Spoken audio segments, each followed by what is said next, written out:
Instruktur Jenderal Polisi Juhandani Raharjopuro dalam agenda kerjanya di Kabupaten Sidrap turut menghadiri panen raya jagung kuartal 3 2026. Panen raya tersebut berlangsung di Dusun Datae, Kelurahan Lawawoi, Kecamatan Watangpulu, Kabupaten Sidrap. Kegiatan panen raya jagung kuartal 3 itu diikuti oleh Bupati Sidrap, Wakil Bupati Sidrap, unsur Forkopimda, rombongan Kapolda Sulsel, dan para petani.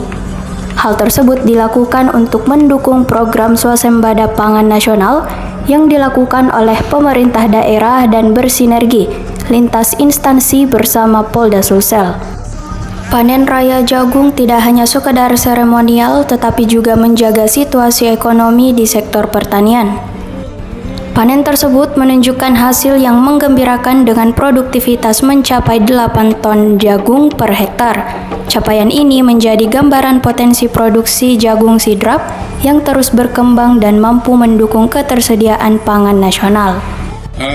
Berbagai hal yang sudah dilaksanakan, terima kasih Bapak Bupati yang sudah menjamin situasi ekonomi di Sidrap, dan ini meringankan kerja saya karena dengan situasi ekonomi terjaga secara otomatis situasi Kamtipmas yang ada di wilayah Sidrap cukup terjaga, dan ini lumayan saya bisa jalan-jalan dengan pejabat utama ke sini.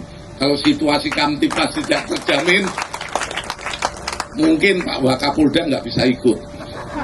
Tugas Wakapolda kan biasanya jaga kamar, tapi ini Wakapolda bisa ikut Pak Kapolda jalan-jalan melihat situasi-situasi yang ada di wilayah-wilayah khususnya di Kabupaten Sidrap. Download Tribun X sekarang, menghadirkan lokal menjadi Indonesia.